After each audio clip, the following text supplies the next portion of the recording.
ఉంది ప్రజల్లో, వేరే వాళ్ళలో. కానీ మీరు ఇక్కడ చూసినట్టయితే ఇంకొక హాఫ్ ఆఫ్ ద పీపుల్ ఇజ్రాయెల్కి సపోర్ట్ చేస్తున్నారు. ఎందుకు? ప్రపంచానికి వాళ్ళు మంచి చేశారు ఇప్పటివరకు టెక్నాలజీ పరంగా. కానీ ఇన్ని దెబ్బలు తిన్నా కూడా 1,50,00,000 మంది ఉండి ఈ ప్రపంచానికి వాళ్ళు అందించినటువంటి నోబెల్, అంటే ప్రపంచం వాళ్ళకి ఇచ్చినటువంటి నోబెల్ ప్రైజులు కానీ మీరు చూసినట్టయితే ప్రతి ఒక్కటి ప్రపంచంలో హార్ట్ ఆపరేషన్స్ కానీ మీరు మెడికల్ తీసుకుంటే సక్సెస్ఫుల్. తల తెగిపోతే ఈ రోజుకి ఈ హదసా అనే హాస్పిటల్ ఉందండి జెరూసలేంలో, ఒక మనిషి తల తెగిపోతే యాస్టీతిగా అతికించినటువంటి ఇప్పుడు జరుగుతున్నటువంటి దేశం. మరి హాలోకాస్ట్ మీరు విషయం చెప్పారు ఇక్కడ. హిట్లర్ ఆ రోజు అతని యొక్క పబ్బం గడుపుకోవటానికి, అతని యొక్క సర్వైవల్ స్కిల్స్ కోసం యూద జాతిని ఒక కారణంగా చూపించి వీళ్ళని గ్యాస్ ఛాంబర్లో పెట్టాడు. ఇంకొకటి మీరు అన్న మాత్రం ఏంటంటే, ఇంతమంది ఈ విధంగా చంపేసి వీళ్ళందరూ చంపేయటానికి, లేకపోతే వీళ్ళని ఏం చేద్దాం అంటే యూదుల్ని ఎందుకు చేస్తున్నారు ఈ విధంగా అంటే నిజం ఉందా లేదా అన్నారు.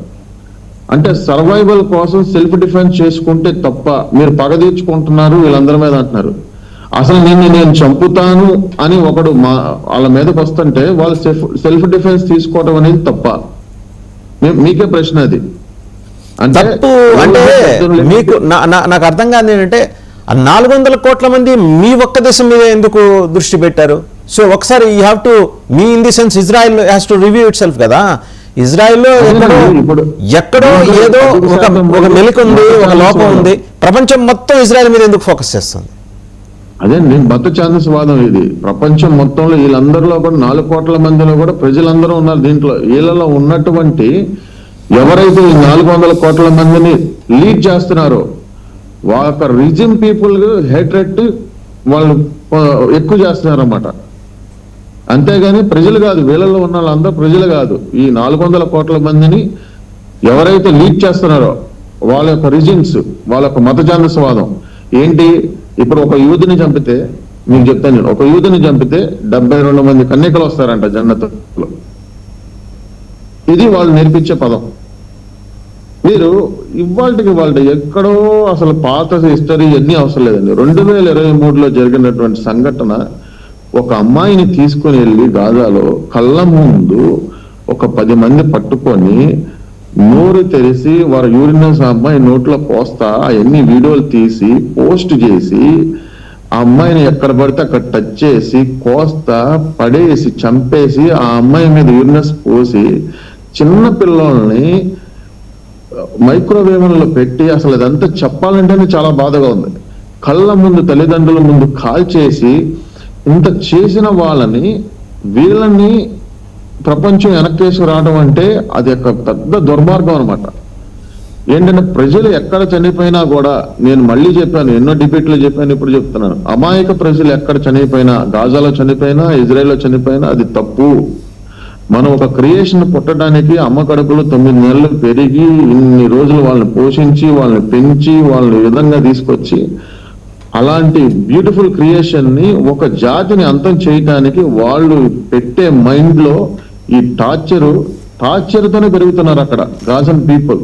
చిన్న పిల్లోడండి, మీరు టూరిస్టులు వెళ్తే మీరు నమ్మరు, చిన్న రాయి పెట్టి కొట్టి $1 million అంటాడు, అక్కడ బెదిరిస్తాడు. వాళ్ళకి నేర్పించేది అది. మీరు చూడండి, ఇవాళ ప్రపంచం మొత్తం మీరు అడిగిన ప్రశ్న ఒకటే, యూదుల కోసం ఎందుకు వ్యతిరేకంగా ఉందని. అదే నేను అడుగుతున్నా, ప్రపంచాన్ని వాళ్ళు ఏం తప్పు చేశారని. ప్రపంచంలో ఈ యొక్క వాళ్ళ కంట్రీని వాళ్ళు స్వాధీనం చేసుకోవడం మంచిదా? ఇన్నిసార్లు చెదరగొట్టబడి ఇంత స్కాటర్ అయ్యి ఈ విధంగా మళ్ళీ ప్రపంచం ముందు నిలబడ్డారంటే వాళ్ళ ప్రపంచ బ్యాంకు వాళ్ళదే, వాళ్ళే చేతిరోడ్డులోనే వాళ్ళు నిర్మించారు ఇది. ఇవాళ మీరు ఏ టెక్నాలజీ, ఫేస్బుక్ వాడుతున్నారు, వాళ్ళే కనిపెట్టారు. మరి వాళ్ళ జాతి మైక్రోసాఫ్ట్, మీరు చాలా ఇలా తీసుకుంటే ఎన్నంటే మీరు వాడే. నిన్న మీ అక్కడ ఇజ్రాయెల్లో ప్రైమ్ మినిస్టర్ బెంజమిన్ నెతన్యాహు మాట్లాడారు కదా, ఒకసారి చూద్దాం. ఆయన ఇంగ్లీష్లో మాట్లాడారు, మనదాకా మనకి ఆయన ఇబ్రూలో మాట్లాడినవే వచ్చినాయి కాబట్టి ఇక్కడ మిగిలిన దేశాల ప్రజలకి పెద్దగా అర్థం కాలేదు కింద ట్రాన్స్లేషన్. వేరే ఆయన నేరుగా ఇంగ్లీష్లో మాట్లాడుతూ 2-3 అంశాలు ఆయన టచ్ చేశారు. ట్రంప్ని మీరే లాగారట కదా యుద్ధంలోకి అని చెప్పేసి. మనకు in fact since day 1 we have been asking the same question. అక్కడ ఎవరో మీడియా ప్రతినిధులు కూడా అదే ప్రశ్న వేశారు. మీరే లాగారట కదా మీ ప్రయోజనాల కోసం. ఆయన ఏమన్నారు చూద్దాం ఒకసారి. First of all, I just want to say I'm alive and you're all witnesses. And now that I dispatched this piece of fake news, I want to give you an update on Operation Roaring Lion. First of all, I just want to say I'm alive.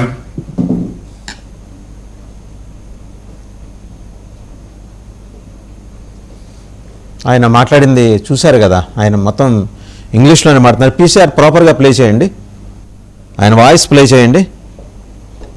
First of all, I just want to say I'm alive and you're all witnesses. And now that I dispatched this piece of fake news, I want to give you an update on Operation Roaring Lion. First of all, I just want to say so అదే ఆయన మాట్లాడుతున్నారంటే నేనేదో 6,000తో కనిపించాను, తర్వాత అదెంత fake అని చెప్పేసి బయట అది ఆర్టిఫిషియల్ ఇంటెలిజెన్స్ క్రియేషను, నెతన్యాహు చచ్చిపోయాడు. మరి ఆయన కూడా పునరుజ్జీవితుడై కనిపిస్తున్నాడు ఇప్పుడు. So as you rightly said, మరి ఇజ్రాయెల్ ఆమాయి కూడా చేయగలదేమో, ఇజ్రాయెల్ ఆమాయి కూడా చేయగలదేమో, ఇజ్రాయెల్ ఆమాయి కూడా చేయగలదేమో ఇలా అనేవాళ్ళు ఉన్నారు. అది చాలా కన్నీళ్ళు వస్తున్నాయండి పాపం. ఇప్పుడు వరకు ఆనందపడ్డ వాళ్ళందరికీ కన్నీళ్ళ పర్యంతం అవుతున్నారు అనమాట ఒక్కొక్కళ్ళు, ఇది చూసి జీర్ణించుకోలేక. ఆయన చెప్పేది ఏంటంటే ఒకటే, ఇప్పుడు నేను బతికే ఉంటున్నాను, మీరందరూ విట్నెస్ చేశారు, ఎదురుగుండా కనపడుతున్నాను నేను. So there is no question of Netanyahu dead. ఇప్పుడు క్లియర్ అయిపోయింది అందరికి.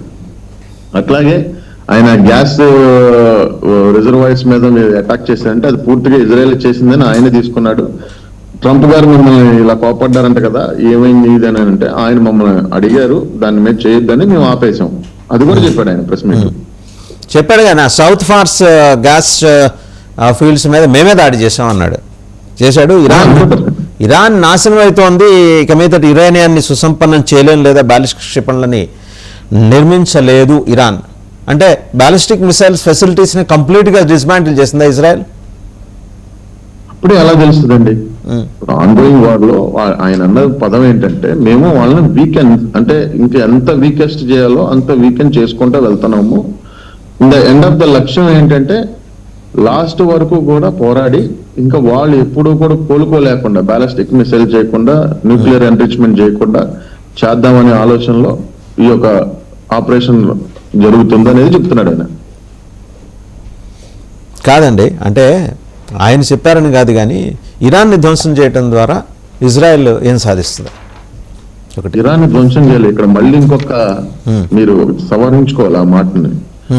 ఇరాన్ లో ఉన్నటువంటి రిజిమ్ ఏదైతే ఆపరేషన్ చేసి ఈ ప్రపంచ దేశాలను వణికిస్తుందో ఈ బాంబులతో, బ్యాలిస్టిక్ మిసైల్స్ తో, తోటి ముస్లిం దేశాలను ఎక్కడైతే మరి ధ్వంసం చేస్తుందో పర్టికులర్ గా ఆ ఏరియాస్ మీదే వాళ్ళు దాడి చేస్తున్నారు, ప్రజల మీద దాడి చేయట్లేదు. మీరు ఇది గ్రహించాలి.